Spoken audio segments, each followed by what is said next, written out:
Mike, Penn State narrowly came up with a win against Illinois. I didn't think it was going to be as close as it was. Did it seem to you at 14-0 Penn State that the Nittany Lions took their foot off the gas pedal a little bit? Or I thought they were in control, and then they missed a field goal, and all of a sudden I felt like it was starting to spiral out of control. Well, I thought they were fortunate to be ahead the way they were. I think they were ahead 14-3. Were they ahead 14-0 actually? 14-0. Yeah. Okay. It just seemed like I thought some calls went against Illinois, but it was a funny kind of a game because they ran for 250 yards, which ought to be an extremely positive sign. Mm-hmm. Bill Belton had a 200-yard game, the first one since for Penn State since Larry Johnson was the tailback 11 years ago.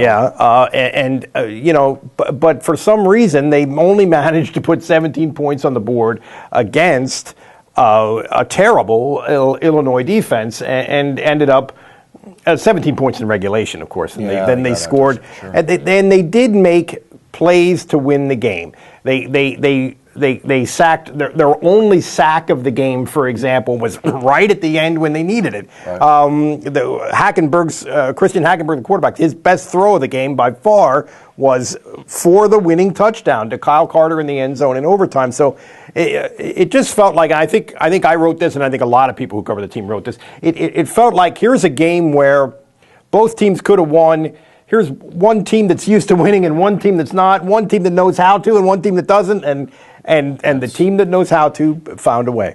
Why does it seem like Penn State, and this isn't just this year, but never seems to have an easy game? It's been a long time since you had that blowout game. And I was thinking Illinois, because of what's happened in the past, that coach is still there where he tried to fleece Penn State, that this would be a game where they would take it out in Illinois after their tough loss to Ohio State. Instead, this was a nail-biter. But I think they were so pounded by Ohio State that although O'Brien would never say this, I think their confidence had to be shaken a little bit. I think that almost negates the O'Brien hates Illinois factor to throw in there. Actually, they did the sort of bottom half of the Big Ten last year. They did handle pretty easily. Yeah, they beat the crap out of Illinois. They beat the crap out of Purdue. They beat the crap out of Iowa. Well, all those teams are Indiana.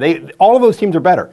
All of those teams are better this year. I think the Big Ten. I think Penn State is not quite as good as they were last year. That 30-member senior class or whatever it was probably a little bit better in football terms, not just the intangible stuff, in football terms than we realized. And also, I think the bottom half of the Big Ten is a little bit better. And there you go.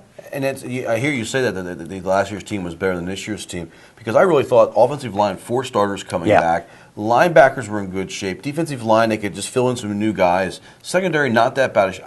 Receivers, you knew what was back with Allen Robinson, running backs. And yet, if it's not for Allen Robinson and right now Bill Belton, they're struggling with running backs and wide receivers. Yep. Offensive line has been, I have not been that fond of the running game all year, and there's times they've given up untimely sacks. They've not come through like I thought they should either. So it's a little bit disappointing to think what's going to graduate or leave for the pros. Robinson will leave a year early. Yeah. And the offensive line, of course, I agree with you. I think the offensive line, we would have thought with the coach, who is this Mac McWhorter, such a highly regarded guy, I would have thought they would be a little better. And this was one of their better games last week. But again, they're playing one of the worst defenses, maybe the worst defense in the Big Ten. So obviously you got to factor that in.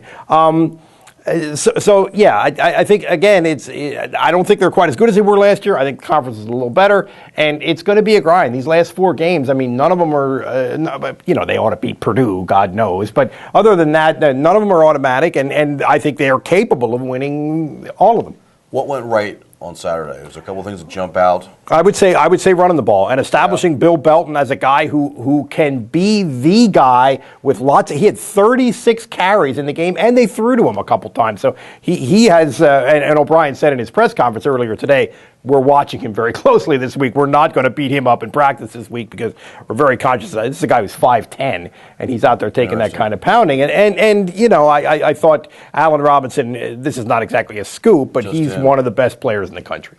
Hackenberg finally ran the ball. The quarterback saw some openings, and at times I'm thinking, don't just stand there and try to find the open guy. It's there, run, and he did that, scored a touchdown. And I don't think that's an accident. I think he's been coached that, hey, when it's there, take it. I think that's right. Can I bring up one more? And I read that in your stories, Sunday's paper and also Monday. Hall, the linebacker, seems to really be putting it together. Well, he's finally healthy. Well, yeah. He's finally healthy, and he is a true 3-down player. He can pass cover, he can side to side, he can go straight ahead, get after the ball at the point of attack.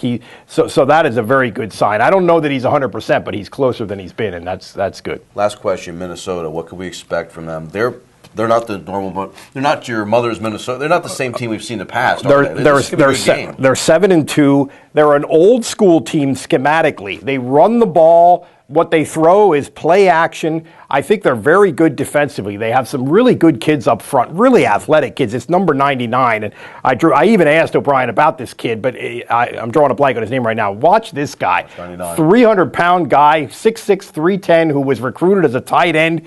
Moves like a tight end and plays defensive line. He's a stud, and this is not going to be easy, for sure.